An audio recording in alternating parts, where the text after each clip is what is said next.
All right, this thing on. Oh, hey, welcome to the Ryan Ripken Show, episode 10. And I'm Ryan Ripken.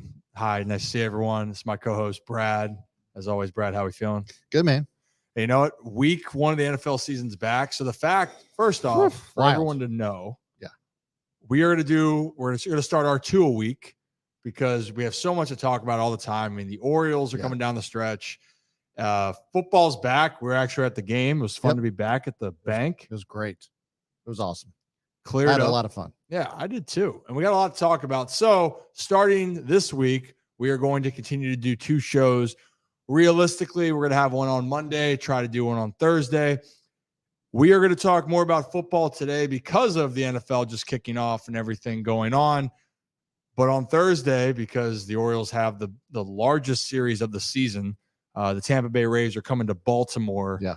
We're going to dive into that pretty heavily as well. Yeah, there's so much to talk about, and like you had said, I mean, we're just going to focus today on football just because it's easy and fun to react to stuff on Overreaction Monday. So I'm pumped for it. There's a lot to react to, and Twitter is a buzz about everything. There's a lot of ugly games. I did want to say before we get business, this is the most legit AirPods case I've ever seen. You know what? I didn't buy that either. That is like leather wrapped and everything. I mean, that is serious. You know what? I'll ask Jamie what that costs and how it was. And I can't take credit for any of these things, but they do wonders. Our dog, Ollie Boo, he just tore through the AirPods. He hasn't done anything really wrong as a pup until that moment. He's a good boy. That's why I needed him to chew on more of the Benny Bone toys, which is actually one of the sponsors. And quickly, I want to jump on. I'm wearing this Ripken Rooster Rumble shirt. So you guys probably saw me tweeting about this a lot, posting videos, and probably being like, why the hell is Ryan just going on and on about this event? It was an event with Jonathan Ogden and the Ogden Foundation. And it started as doing a fantasy football league to essentially raise money to go to the foundation. So we had the league, and then all of a sudden we went, you know what? Why don't we open a event up to the public? So we're doing 2 events. That was our first event for the preseason. We're going to have one towards the end of the season where hopefully the Ravens and other exciting storylines will be going on. But it was a lot of fun, and I have all the sponsors on the back, but we had Hollywood Casino, Jimmy Seafood, Deep Eddy Vodka. They were tremendous. Benny Bone, the dog company, by the way, those bones, that's what I was mentioning. Ollie is obsessed with those. Have a new sponsor in Oxford Improvements coming. Am I missing one? I might be. So much, but you came up for the event on Friday. Yeah. And I was really happy with how it went. So you're going to see more videos, but stay tuned for the next event. Super fun. Yeah. I had a lot of fun. Just hanging out and meeting new people and, kind of living in your circle for a little bit. It was really cool. Yeah. And if you stay long enough too, you might see Ryan behind the bar, which is what exactly happened. That is what happened. Yes. Down the stretch. And J.O. Jonathan Ogden is honestly just such a nice guy. So easy to talk to, be around. Yeah. And the Iron Rooster is amazing. They are so good to me and every single time. So we're going to have more things coming with them. So stay tuned. But now let's dive into kind of this week of NFL football, shall we? Because do it.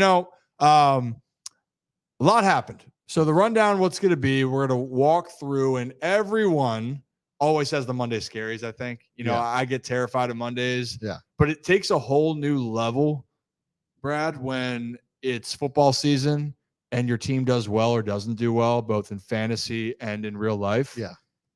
And now you're sitting there going, well, what the hell's happening? Oh, shit. Or my team is the greatest to ever step foot on a football field. It's just fun to have these overreaction conversations because that's exactly what they are. It's just an overreaction. And I guess we'll dive into that as we get, more reps under our belt here.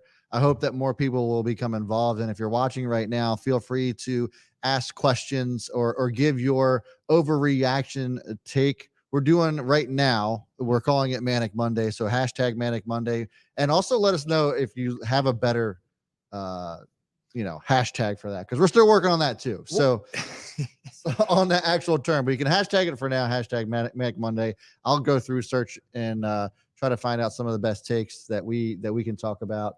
We do have one from Joseph Kavanaugh that we'll be getting into in a little bit too. But we want to hear from you guys. We want you to be an interactive part of this show too.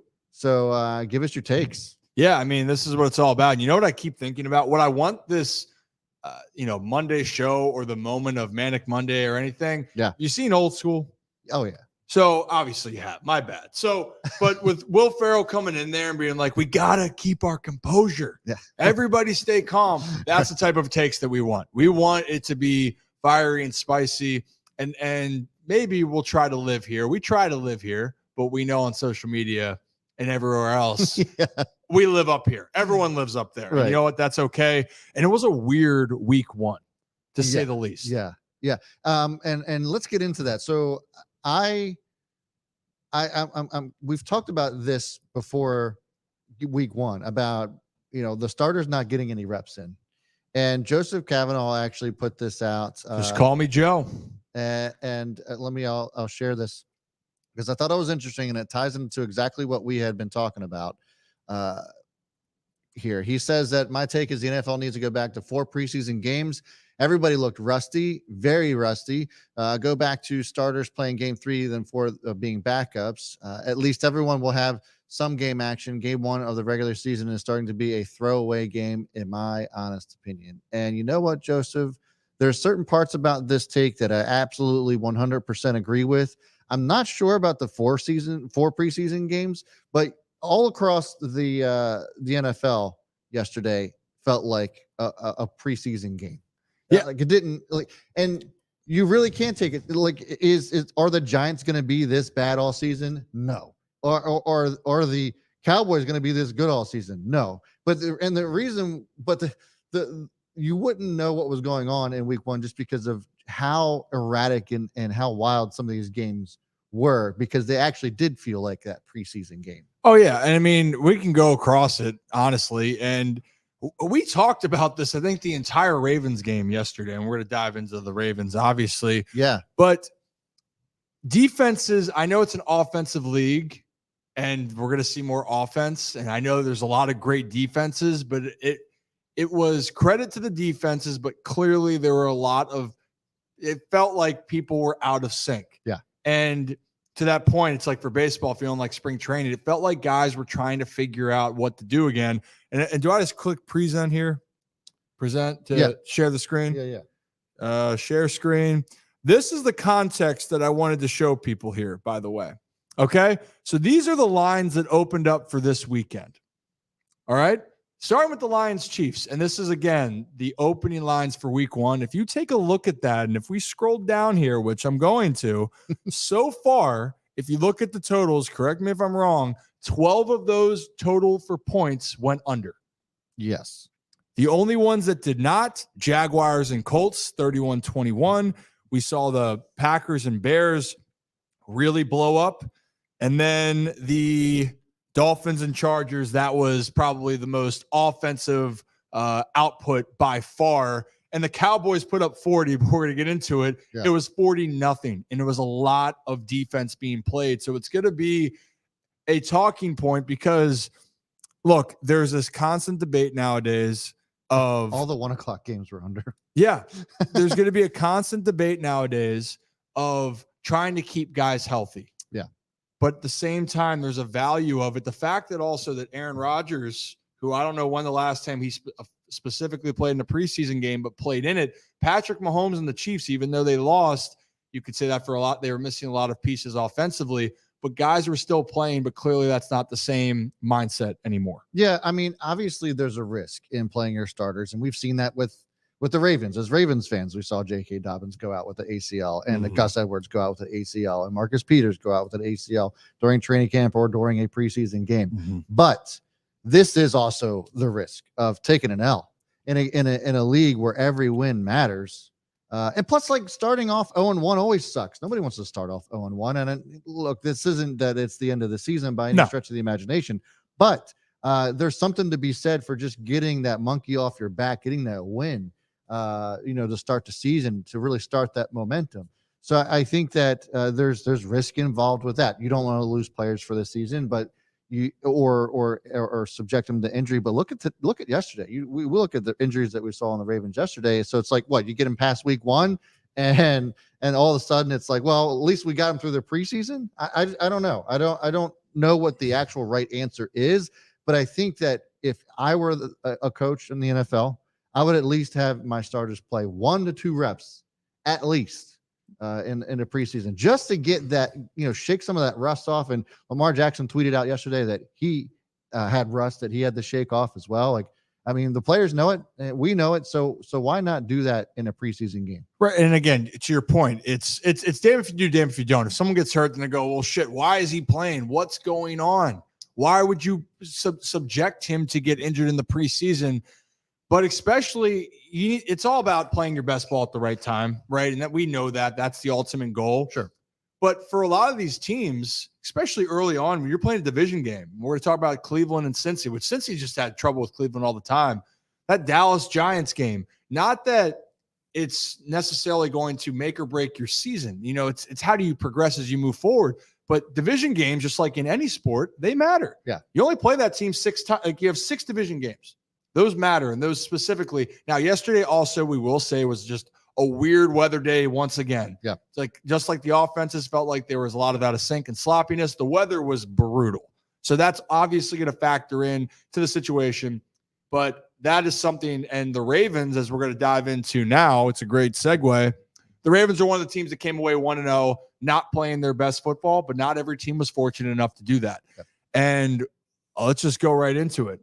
Ravens win 25-9. It was a game that everyone expected them to win. Yep. But it wasn't pretty to start off. It didn't. To me, it didn't feel like it was a strong win or a convincing win, even though Ravens won by 16 points. And I said this all throughout the game yesterday. It was just like, it didn't feel like a dominating game, and I don't think it was. I think it was just that one team made more mistakes than the other, and the team that made the least amount of mistakes won the game. So, you had a rookie quarterback on the other side of the ball, which we'll get into in just a moment. I thought CJ Stroud was actually pretty good, all things considered. Yeah. Yeah, I mean, it was that's what it felt like. You didn't have any really big plays. You just kind of marched down the field, grinding it out. But you shouldn't have to grind out a win against a team like the Texans right now. Yeah. And you know what? I think it was getting off to a slow start. And that's the part of it when we talk about with Lamar, new offensive coordinator, new system, new scheme. Guys are trying to get their feet wet. But let's start with this. I don't think the Texans get enough credit as far as their defensive pieces. So we know that Lamar is going to be rusty and you're trying to figure it out. Yeah. And we talked about this before, and I'm going to pull this up because I think it's, again, fascinating. And do you guys know how many touchdowns the Texans gave up to wide receivers last year? Do you remember the number I just told you? I do not remember that. Well, I'll tell you. The Texans defense gave up 6 touchdowns last year. And for people that love fantasy, that was also the 4th fewest fantasy points that they allowed to the wide receiver position all season. And I know it's fantasy points, but it's also meaning that it is relevant to everyday football, right? So Houston's defense had some pieces in place, and they played better than expected. Lamar obviously was certain places where he wanted to go with the ball, was a little bit off. But I'll tell you what, on offense, if there's one thing we're going to take away, Zay Flowers is going to be a focal point of that offense. Yeah. Lamar had 17 completions. Zay caught 9 of them. A lot of, bubble screens by the line of scrimmage, but clearly Zay's playmaking ability was put on display from the get-go. Yeah. What was his final stats? His final stats, he had 9 catches for 78 yards, and I believe they attributed a couple plays as runs. It's moving slowly. Yes, 2 carries for 9 yards. So he had 11 touches for almost 90 yards in his debut, and I think it was the most catches for a Ravens wide receiver in their debut as a rookie. It was. Yes, that's correct. So a lot of things there that at least are to be positive with. The bummer, we'll go to the negative here. It's the elephant in the room that probably dampened the spirits of the 16-point win. Yeah. Was the injuries. And the first one we'll start with, because we know for a fact he's not coming back, as J.K. Dobbins. Yeah. And man, this is tough to see for sure. Well, and the thing is, you watch it and you go, that looks like a normal play. Yeah. Good tackle, sure. good play. And then you get up and you can tell he's a little bit, maybe he just had it rolled over. You never thinking, well, that was Achilles. Well, Achilles are never contact plays anyway, or contact injury, I should say. Mm-hmm. Like it's usually that, it's you're overextending or you step on it a wrong way or something like that. It's really, I wouldn't imagine that it's something that you end up doing because of, a contact that happened to you. So, Old Tater Tot says Fournette is inbound. And I think that's an interesting take, Old Tater Tots, because Ian Rappaport now has a new podcast /show that's on NFL Plus or whatever the heck their streaming service is. And he actually talked about this today as well and made mention of one Jonathan Taylor. The injury, it is a torn Achilles for J.K. Dobbins, just a crushing injury. He's going to end up playing just 9 games from 2021 to 2023. Was also in contract negotiations, so all of that is over now. He is out for the season with a torn Achilles. We'll see about Jonathan Taylor. Would be expensive trade to do, and he would need a contract extension. But the Ravens are at least the type of forward-thinking team that might say, you know what? This actually does make sense, even though we probably have to pay him, and they are a good team. It's going to take a really good team to pull off this kind of move. All right, so lots to unpack with this because I have a few thoughts. So Ian Rappaport says that, the Ravens are the type of team that could pull off a trade like this. I don't disagree with that. I want to get to that in a second. But the other elephant in the room here is that J.K. Dobbins held out till, essentially the last possible minute to try to persuade the Ravens to give him a contract extension. You just heard Ian say that he played 9 games in the last 2 or 3 seasons, whatever it was. Either way, he hasn't played a lot. And I had this conversation about how, Saquon took the 1-year, $12 million deal. You had Dalvin Cook also taking a similar type of deal. JK was holding out for God knows what, because, those 2 guys, studs, took those types of deals. You had to wonder what JK was trying to do.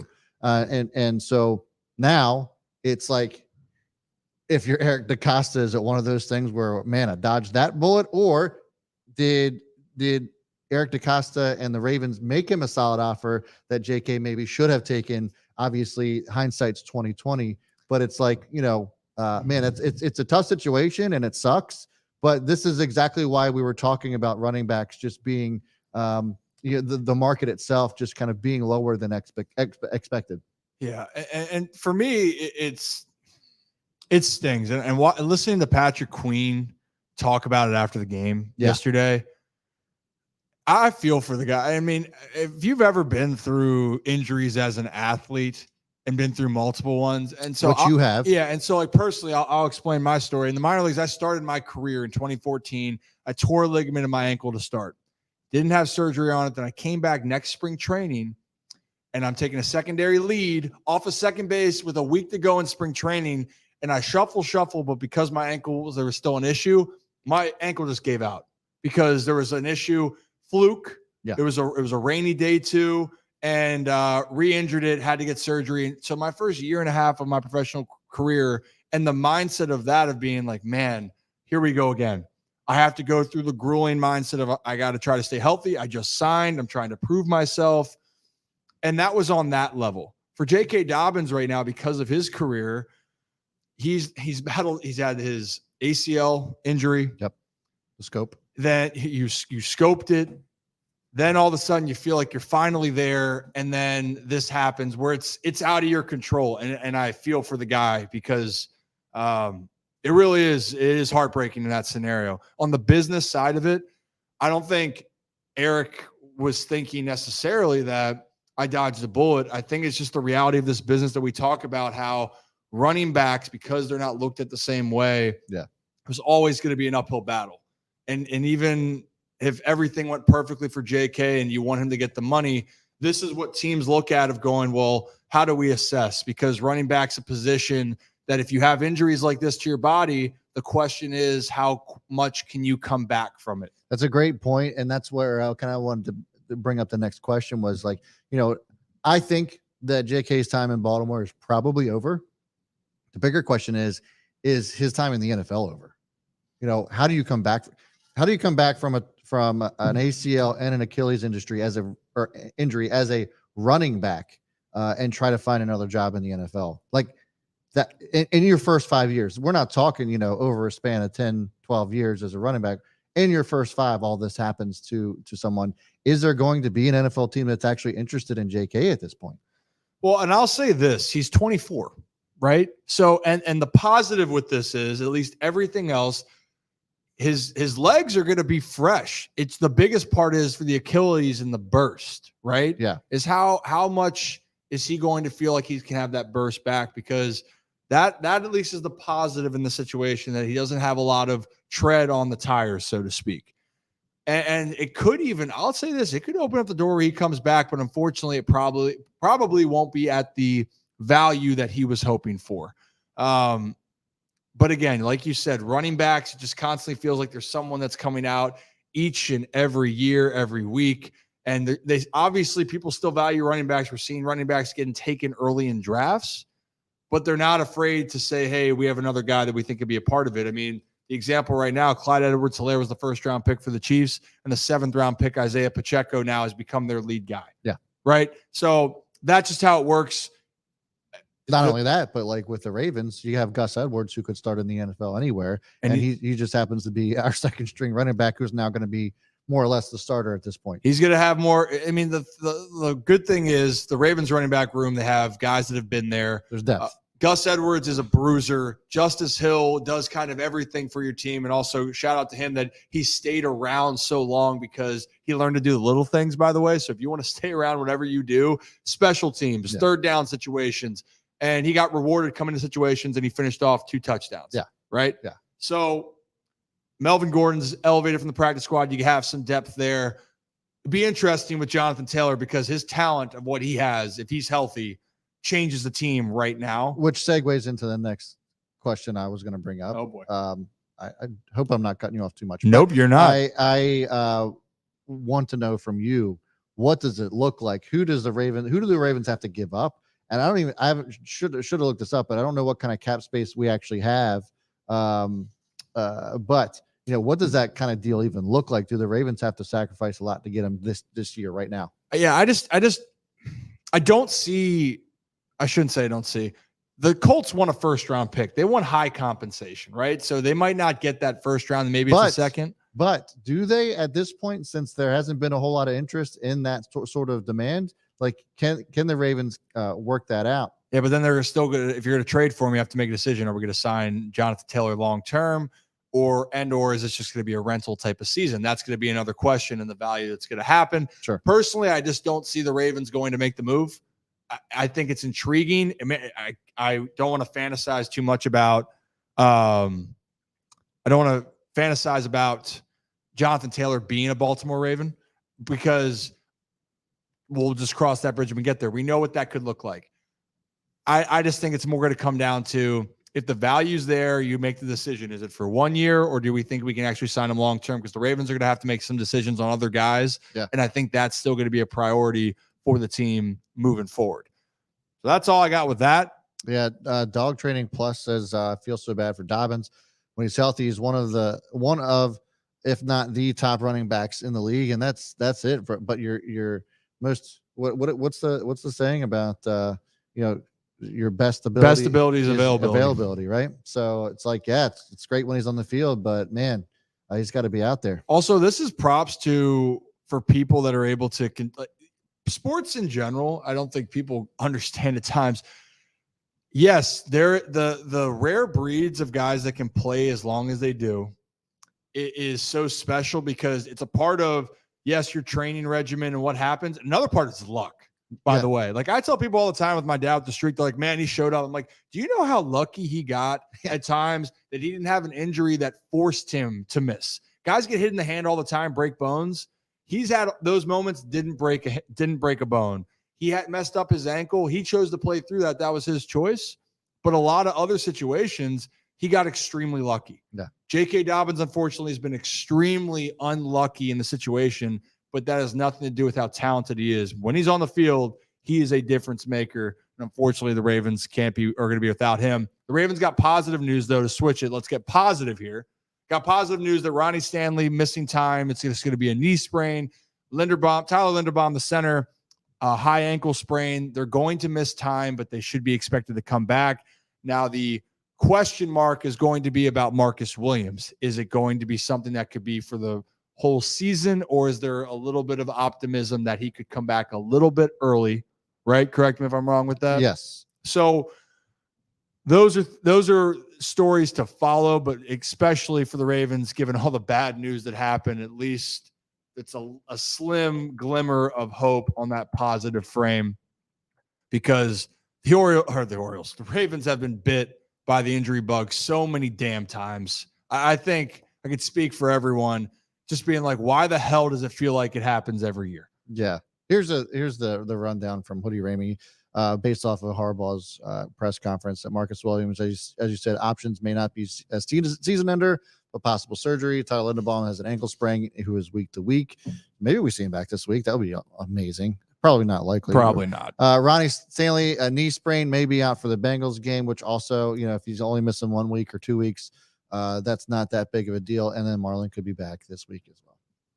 So yeah, it was tough to watch a lot of those guys go down this week, but could have been a whole lot worse. Obviously, the J.K. Dobbins situation is tough, but everyone else kind of seems as if they got away with it a little bit. Yeah, and then let's finish out with positives with the game. Defense looked tremendous. Yeah. Being down in the secondary with Marlon out, I thought Ronald Darby coming off and being fresh to the team, I liked how he played. Yeah. I thought the defensive line was tremendous, even though we know the Texans' offensive line is a question mark. They held the Texans to 3.1 yards per carry. Dameon Pierce earned his yards yesterday. Yeah. And also the fact that some of these young pass rushers for the Ravens were getting home, causing problems. And Roquan Smith, talk about a deal that he was worth every bit. And I know they're saying linebackers shouldn't be paid. That dude earned it, and that defense continues to feel different and look different when he's on the field. Worth every penny in the draft pick. I also wanted to point out that Roquan, speaking of, had the most week 1 tackles, with 15 than any other Raven linebacker in the franchise. That's including Ray Lewis, yes, right? Correct. So, and Terrell Suggs. So that's incredible. It's an incredible number. Yeah. And so there's lots to like on the defense. Yeah, the secondary is a bit iffy, but I mentioned this on Twitter. I don't know if we talked about it here on the show, but I think we did, about the being strong within the trenches. Yeah, we're going to see some issues in the secondary, especially as we face tougher quarterbacks. CJ Stroud obviously wasn't one of those guys that anybody was really all that worried about in the secondary, but we start to see some of the quarterbacks we have, coming up, such as Joe Burrow and Justin Herbert and some of the other, and Tua, which we're going to talk about here. We all have to face this year. So it'll be interesting to see how the secondary can hold up. But man, getting to that quarterback is super important. And the team that we have in the trenches right now can get to them. And they proved that yesterday for sure. Well, and that's Ravens football right there, right? Yep. It's being strong in the trenches, being able to disrupt. And if we're going to talk about this game in a minute here, but you want to talk about where you can feel the impacts, go look at the 49ers and the Eagles defensive lines. Yeah. When you can control it and just shut down one element of a team's game, it opens up everything else. And the 49ers and Eagles have stacked defensive lines. And so for the Ravens, very positive that they came out there. They did what they were supposed to do. They got a win. The Bengals are obviously going to come and play a better game than they did against the Cleveland Browns. But for the Ravens, a lot to be happy with. The fact that didn't allow a touchdown. And last thing, I'll close with the game. CJ Stroud, I really like the guy's makeup. Yeah. I thought we talked about it during the game. Looked a little bit rattled to start, but he made some really great throws in tough windows and situations. And I think as he gets more comfortable with using his legs, which like he did at the game against Georgia in the national semifinal in college, I think you're going to see the evolution, and I think they're going to have a good quarterback in Houston for years to come. Yeah, I agree. And the adjustments that CJ Stroud made and the poise that he had, even though he was getting his ass kicked, I thought was impressive. And some of the throws were dimes that he had. So, he starts to straighten that out, and he actually has better personnel around him. I think Texans could end up being, contenders that we saw back, when Watson was there, and even some of the other quarterbacks that that made some moves. So if you're a Texans fan, you lost. You're bummed about that, but I would still be encouraged by what I saw yesterday. I am too. And Nico Collins had a great game too. Led them in receiving. Great to see. But another couple of young quarterbacks are on display. We'll move into, and I think you know where I'm going with this, the Bears and the Packers. Yes. This was a anticipated matchup for so many reasons. Aaron Rodgers is gone, as we know. And then you have Jordan Love, who everyone wasn't sure about, saying it was a waste of a pick, yada, yada, yada. We've heard it. And then you have Justin Fields has a lot of this hype. And this could be the time that the Bears finally put it to the Packers, but it didn't happen. Right. The Packers just absolutely thumped the Bears in Chicago. And Jordan Love really, even though he had his up and down moments, finished with 15 to 27, 245 yards, and 3 touchdowns to lead the Packers in a rout of the Bears. Well, and this was a game of adjustments because the first half of the game was quite boring. There was scoring going on, but both of these, it was a game. It was a game. And the second half adjustments is what really blew this game wide open. 28 points scored between the third and fourth quarter of the Packers, and that's really was the difference maker here. I loved what I saw from Jordan Love. It is just amazing that yet again the Packers draft. Well, Brett Favre wasn't drafted. But still, Packers fans, reminded we us, know we got it. But just to have another quarterback that is their franchise quarterback, like they just haven't missed in the last 3 generations of quarterbacks, which is just unbelievable. Well, I think the other part that's unbelievable, we're not going to jump and say, oh, he's Aaron Rodgers, he's Brett Favre, and he's going to be that type of guy. But it's overreaction Monday. It is overreaction Monday. And I think that was going to be for if you hear me out about Jordan Love, right? Yeah. Well, hear me out. Jordan Love is the next franchise quarterback for the Green Bay Packers for years to come. And I'm sorry, Bears fans, but the Packers are probably going to be kings of the North this season. That's my overreaction. That's your overreaction. Packers win NFC North this year. You know what? I'll tell you what. I think what was also impressive to me, Jordan Love was missing his number 1 receiver in Christian Watson. And we still did that. And I think people forgot they still have Aaron Jones, they have AJ Dillon, but then you saw him have connections with some of these younger players having success.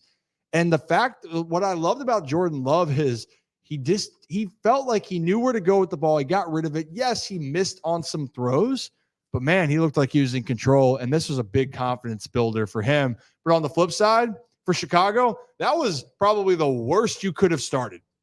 By far. Then the mind-blowing part was that so many people were hyped up on Justin Fields, like he was just going to take over the NFL this season. And then he goes in here 24 for 37, 1 touchdown to 1 interception. And a lot of that came in garbage time. Yeah. And so just nobody was doing anything on that side of the ball at all. Well, and I think there's one video we want to show you. Kyle Brandt on Good Morning Football, I thought had a fantastic explanation that we're going to show you here to explain, because he follows the Bears. I want you guys to listen to it and tell us what you think. Yeah. Burn the tape type of day, burn the tape. But you better believe before we burn that, no, we're going to watch it once. And just a couple things for the Chicago Bears. All right, so this is a massive day. It's the biggest Bears game in 3 years. It is a new Packers quarterback. Everything is at stake. The fan base really needs this one. Here are some facts. Chicago Bears had a penalty on the opening kickoff of the season. They were stuffed on 2 straight plays on the opening drive of the season. Then they turned around and gave a nearly perfect touchdown drive to the new quarterback, a sequence that former Bears color commentator Greg Olson described as a dream drive for Jordan Love. Puke. That was Jordan Love's second start. It was Justin Fields' 28th start. The Packers started the game with the score, ended the first half with the score, and opened the second half with the score. Green Bay was 60% on third down, 100% on fourth down, 100% in the red zone. Justin Fields threw 37 passes. 3 of them traveled 10 yards in the air. 3 of them went to DJ Moore, who the Bears traded the number 1 overall pick for. DJ Moore, after the game, quote, "We didn't bring the juice and hype to the party today. Not sure why." And in closing, I'm going to do a blind item in the New York Tabloid style. There is a player for the Chicago Bears who I'm not going to mention. I don't know what he's doing out there. He certainly doesn't look like he wants to be out there. He's a name. He's a guy you know. I'm not going to mention his name because I don't have to. If you watch 5 seconds of this game, you know who I'm talking about. I don't know what this player is doing, but I know he's not trying, and I don't know if he's going to be out there much longer. An unbelievably disappointing day for the Chicago Bears. Yes, the goals are still in place, but that was rough, really rough. And Coach Flus, coach him up, man. That was really bad.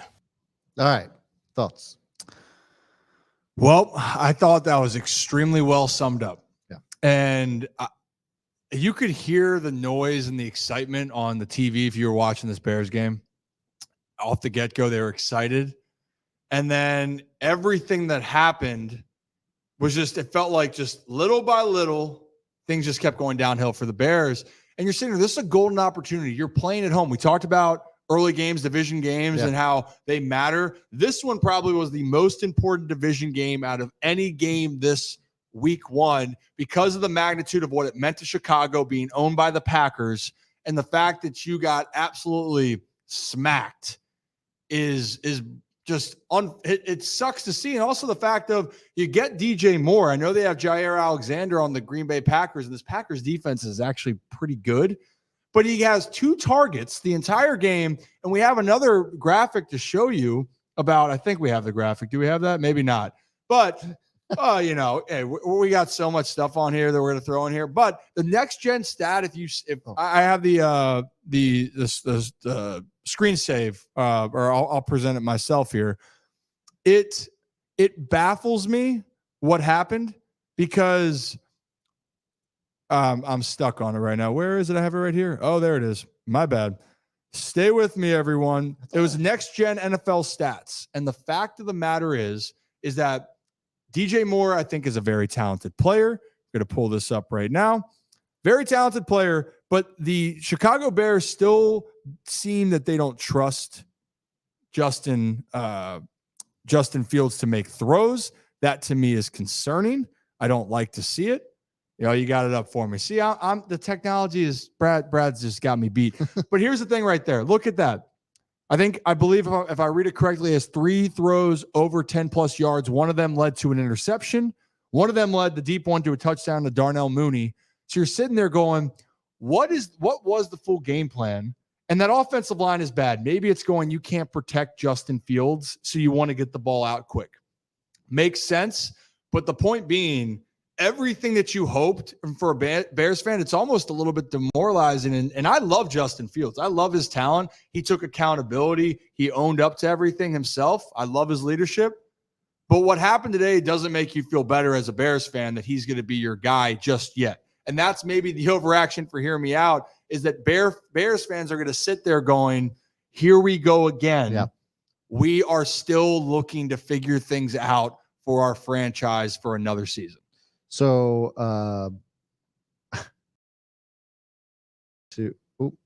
I thought this was interesting too.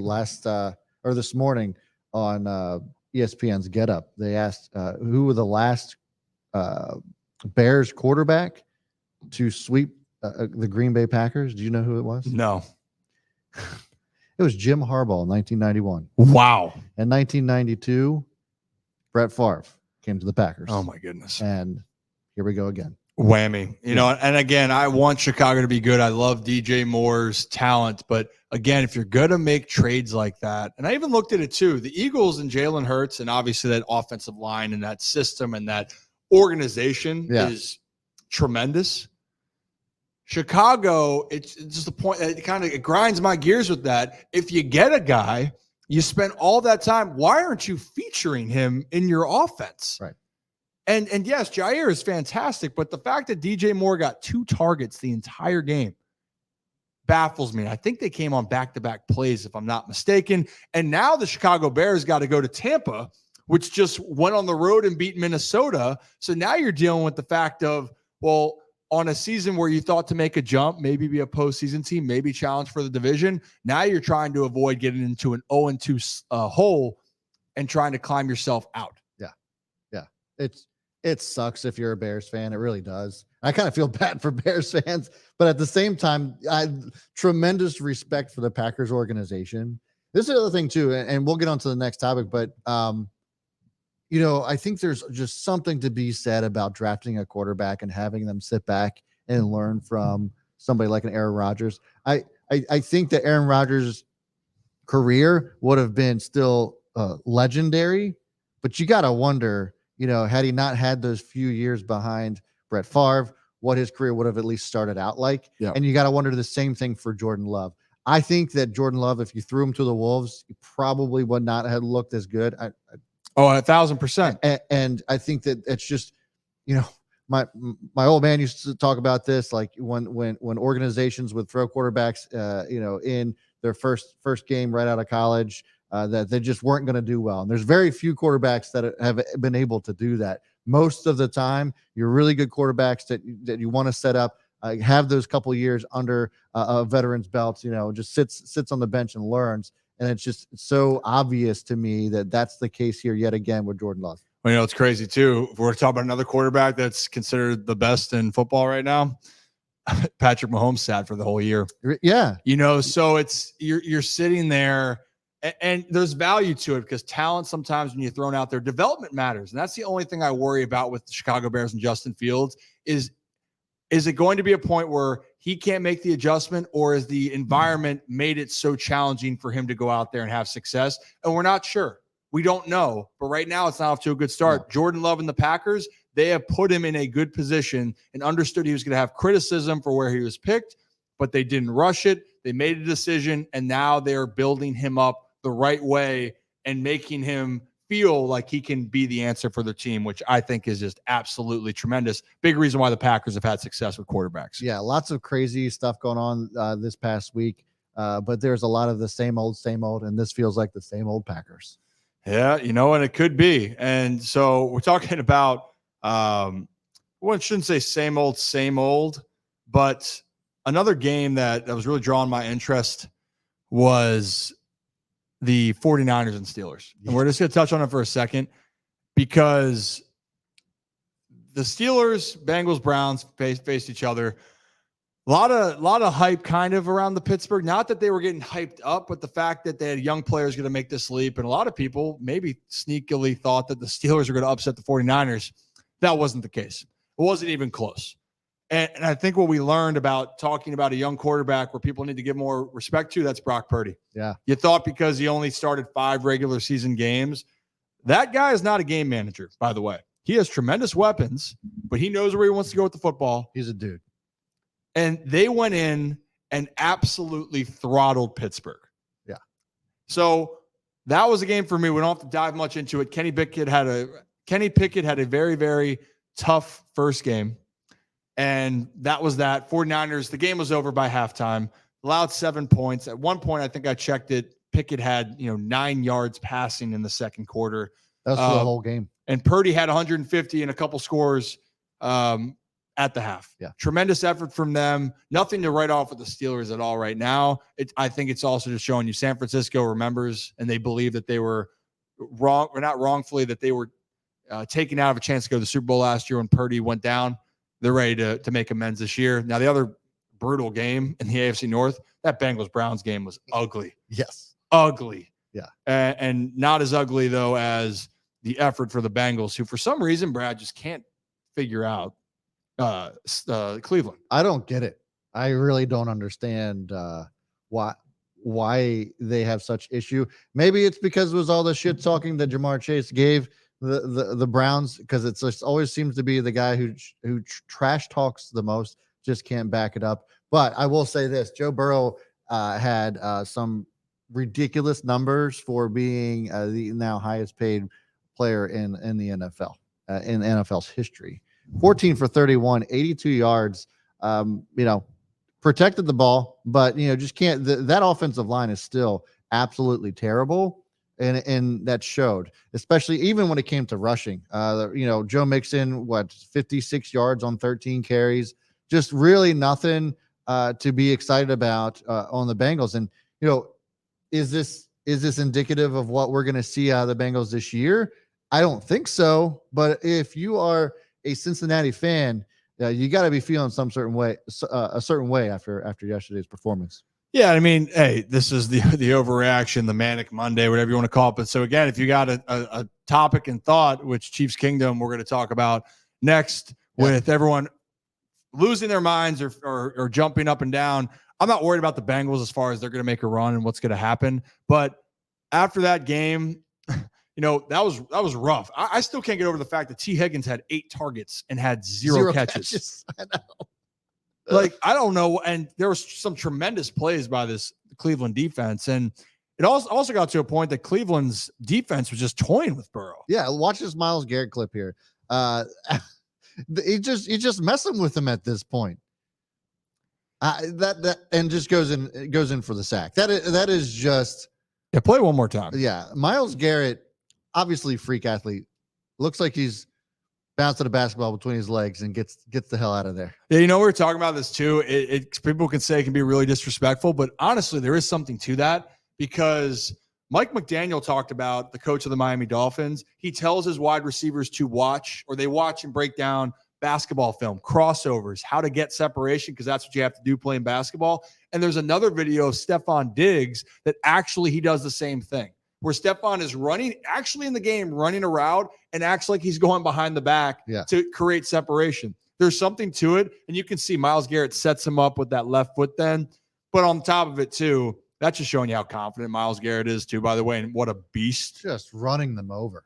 Beast of an individual, sending him up. Like, a guy that big shouldn't be able to move that quickly. And he does. Right. And that's a whole different story. But the Browns, that was a rough game, but I'll tell you what, if you're a Browns fan, you got to be encouraged, because you beat the Bengals. Deshaun Watson, the reigning game, was up and down, but he used his legs, and Nick Chubb was a beast. Yeah. As always. Personally, for me, he's the best pure runner in the NFL. Yeah. And the fact of, if you can scroll down a little bit more so I can see that box score, and that's what I wanted to allude to, Chubb's catching passes now. Yeah. He caught 4 balls. 21 yards. And if he starts catching footballs, especially if you're a fantasy fan, he's going to be at near the top of all fantasy rankings for running backs down the stretch. But Cleveland is a team that could make some noise in the AFC North. And I don't think that they should be slept on. The Bengals now, this next game against Baltimore, is going to mean even more, because you don't want to fall to 0-2 and fall 0-2 in your own division. Yeah. The likelihood of you making the playoffs or let alone any sort of Super Bowl run drops dramatically when you go 0-2. This is a story that people talk about in the beginning of every season, but yeah, it's the truth. You go 0-2, it's really tough to get that momentum back. And more importantly, as you'd mentioned, a divisional game, yet again for the Bengals, they go 0-2 in their own division. It's going to be rough. A lot of people expected the Bengals to win their division this year, and if they go 0-2, just really tough to see that happening. Well, and look, they're probably thinking, well, is the AFC North overrated? No, I don't think they're overrated. No, I think that the AFC North is pretty damn good. Yeah. And I think that Cleveland, I mean, look, they just have their number. This is how divisional games go, like all of the time. And we just talked about at the top of this subject was that, the Browns just seem to have their number. Yeah. And it's just here we go again. I mean, the Ravens always have the Browns number. That's how it always seems as well. So, when it comes to the Steelers game, doesn't matter how good or bad the Ravens or the Steelers are doing that year. It always seems as if it's anybody's game when they go toe to toe. So I'm excited for next week as a Ravens fan, just to kind of see how well we shape up against the Bengals. But man, I'm going to be even more pumped if the Bengals end up going 0-2. Well, man, I think everyone in Baltimore would be ecstatic about that. Yeah. But here's the last thing with Joe Burrow and the stats. And again, everyone has these teams. It happens in every sport where you're like, why is this team always just a pain in my ass? Yeah. This team's the pain in the ass for Joe Burrow. Joe Burrow is 1-5 against Cleveland. 1-5 versus the Cleveland Browns. That's so crazy. But also it's remarkable. It truly is remarkable. But again, that's sports. And the Browns, again, are a team that actually have the ability to make noise because their roster construction is really good. Yeah. They've had a lot of just distractions around, and it doesn't irrelevant whatever you think about Deshaun Watson. He's playing football. He's going to be a quarterback, whatever.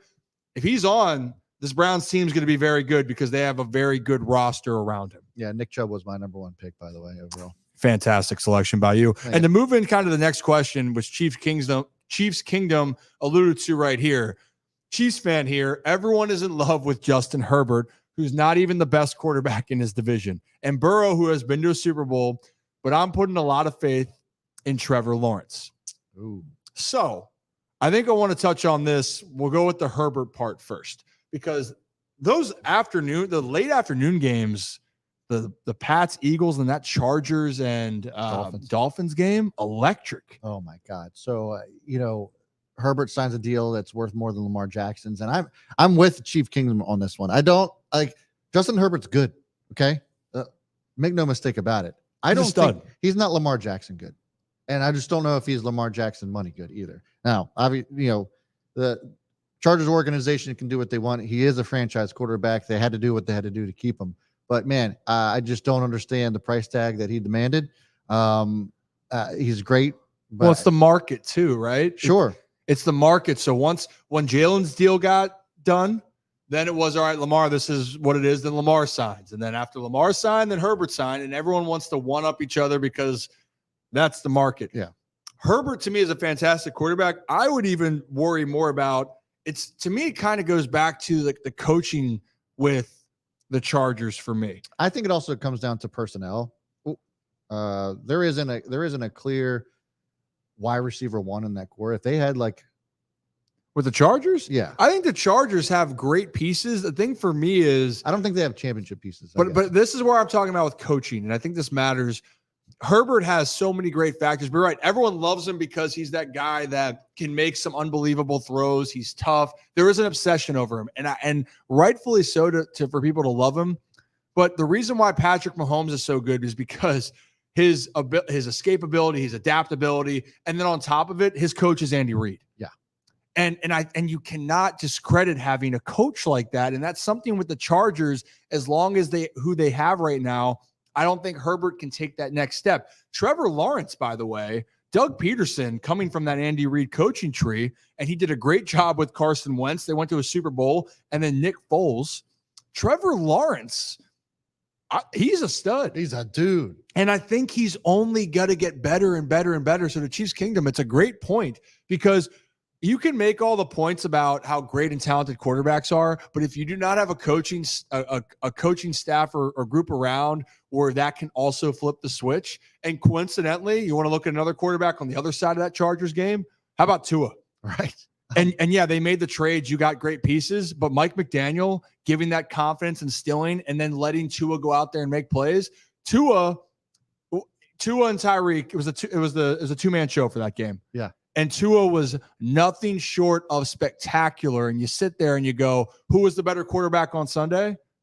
It was Tua. Yeah, this is a tweet out by JPA Football talking about Tyreek Hill. Says that he feels like nobody can guard him, and that's that he's more in his bag with his release moves this year. He told reporters last year. This is a quote from Tyreek. Said, "Man, I was thinking about I was just banking on my speed and banking on me just outrunning guys. But this year, I'm in my bag a little bit more on release moves and routes on the top, stuff like that. I always feel like nobody can guard me as a competitor. I feel like if you can ask anybody in our room, they'll say the same thing. Can't nobody guard me or them. I just feel like that's a competitive mindset. I want the ball."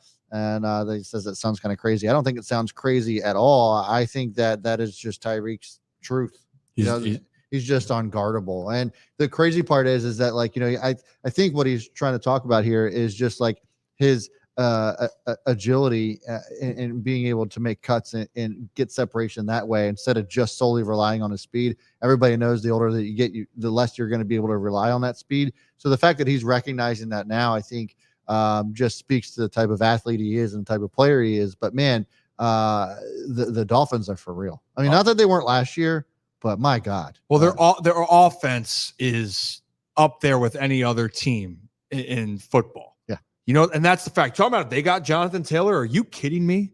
With Jalen Waddle, Tyreek Hill, Tua throwing balls, and then you want to, and Mostert also is a track star. He is explosively fast. Right.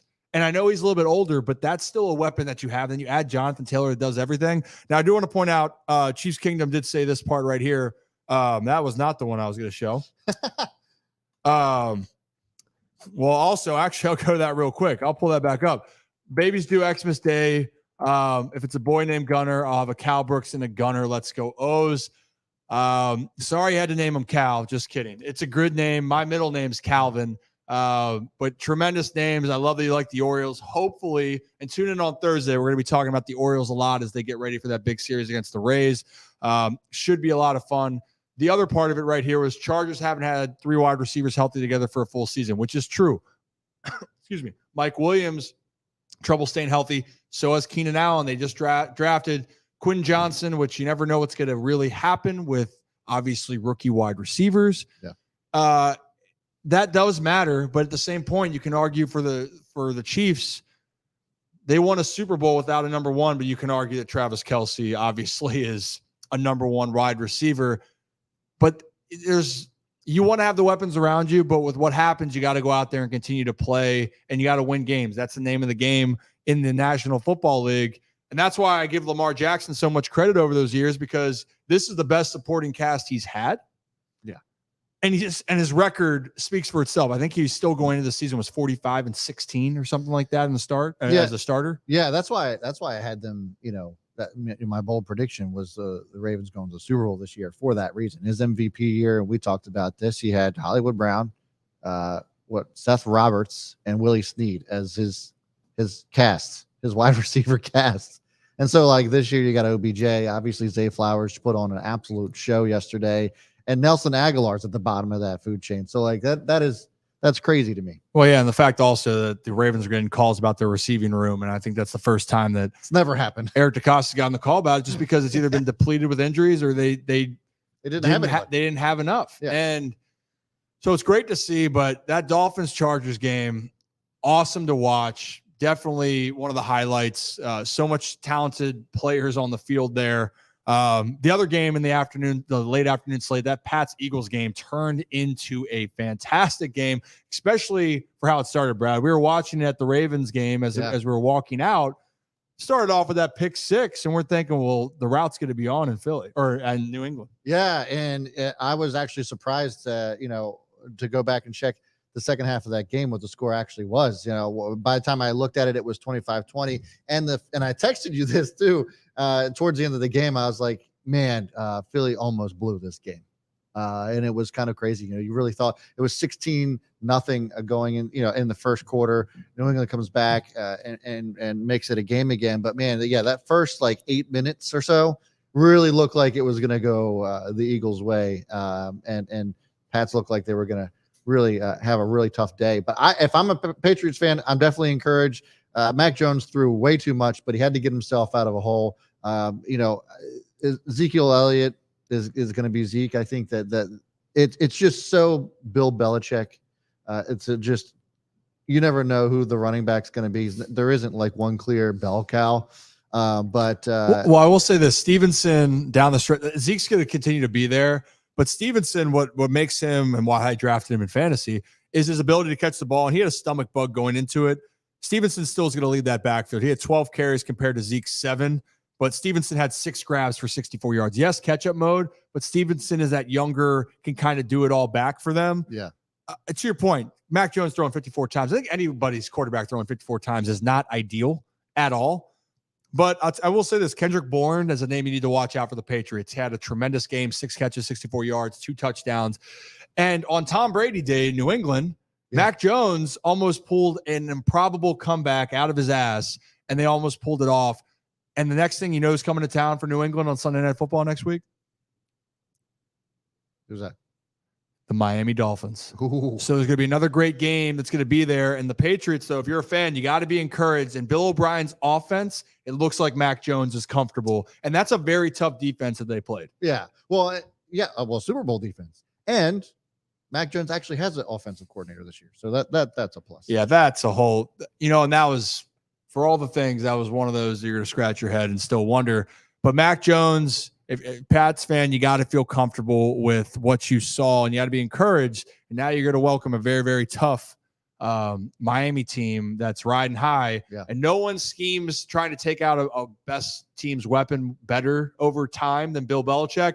And he's probably going to try to draw something up to stop Tyreek, and that's he finds your easier best player, said than done. Finds your best player and takes him out of the game. If he's able to do that against Tyreek, it's going to be a tough day for the Dolphins. Oh, no doubt. And I mean, look, there's a lot of, this is what was so great about this first week of the NFL, and that was awesome. But probably the most disappointing, if you're a fan base, it's got to be the final game of the evening on Sunday night. Yeah, that Giants-Cowboys game.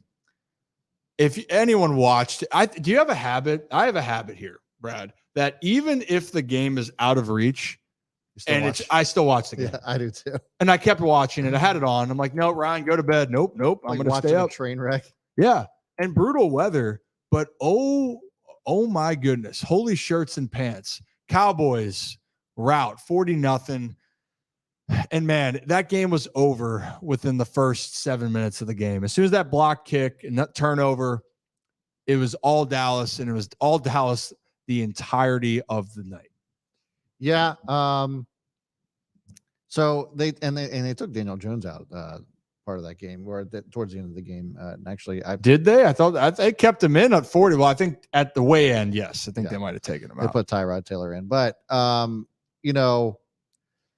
I look at these stats, and it was all defense. The overreaction is that the Dallas Cowboys are the best defense in the league. I still am taking the San Francisco 49ers over them.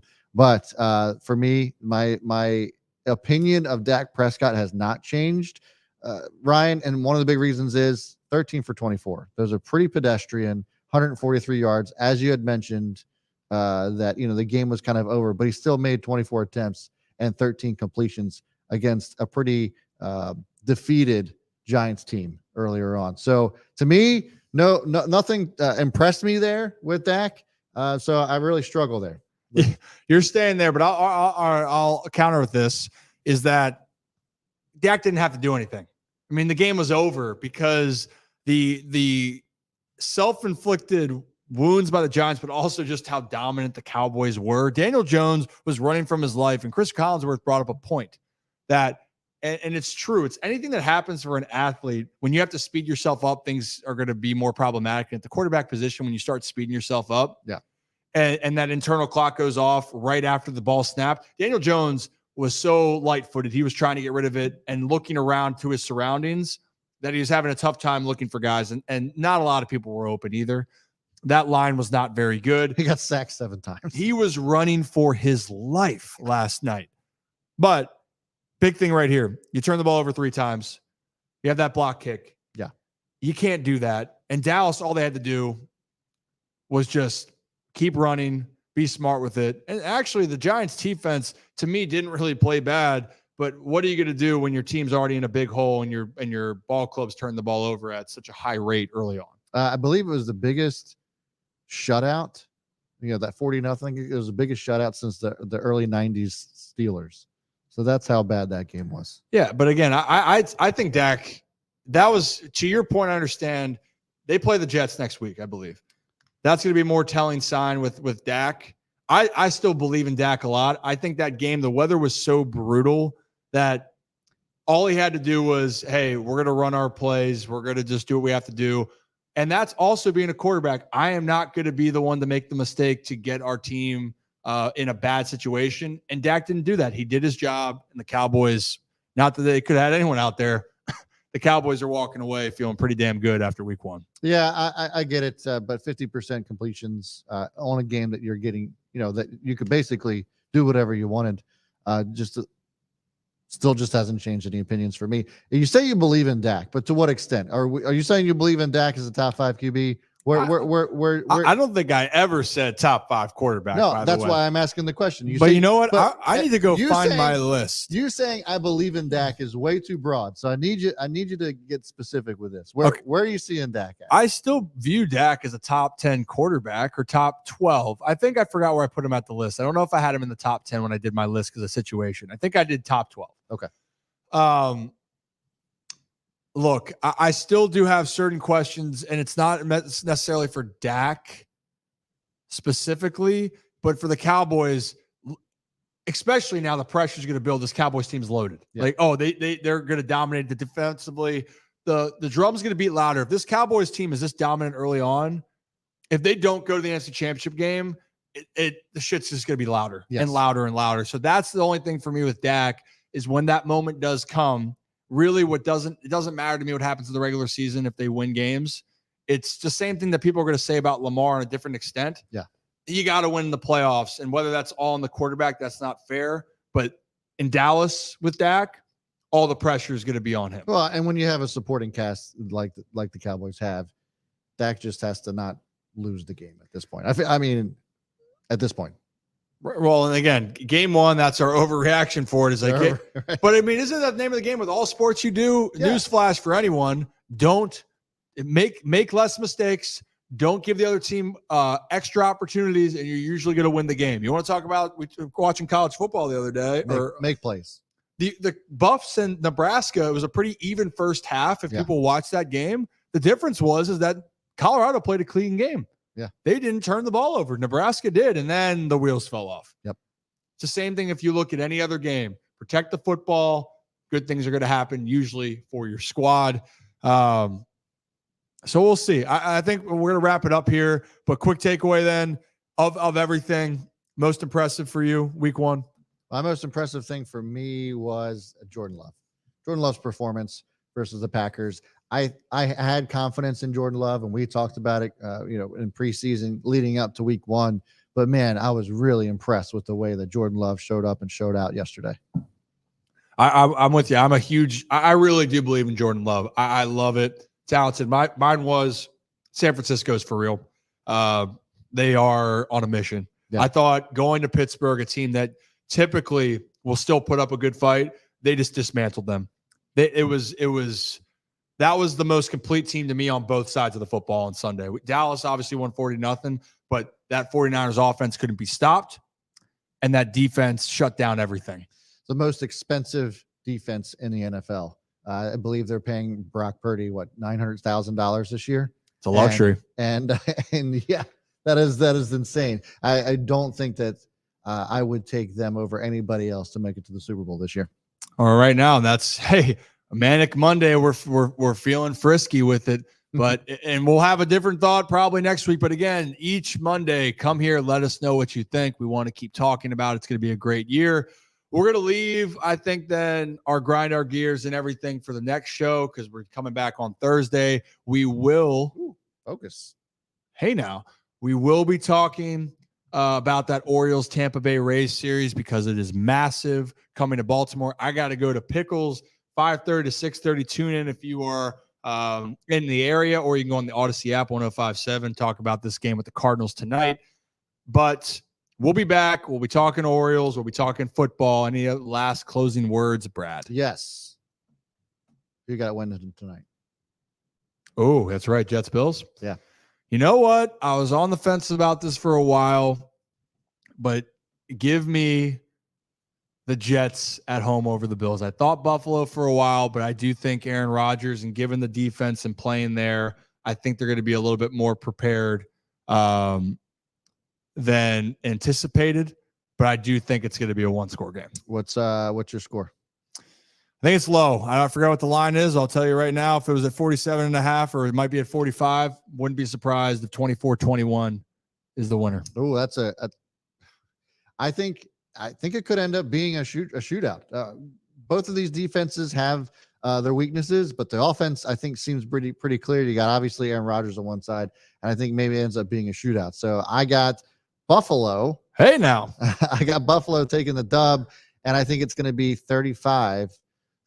Well, you know what? I'm sticking with that under train still. Keep me on the under, but it should be fun. Let's see who's right. I'm never wrong. Just kidding. But I think that's all we got. If you guys are new to the channel, please subscribe, hit that like button, all the stuff. We're excited to keep doing more, a lot more in stock coming up. But as always, have a great day. Brad and I will be back, and we'll see you next time. See you guys.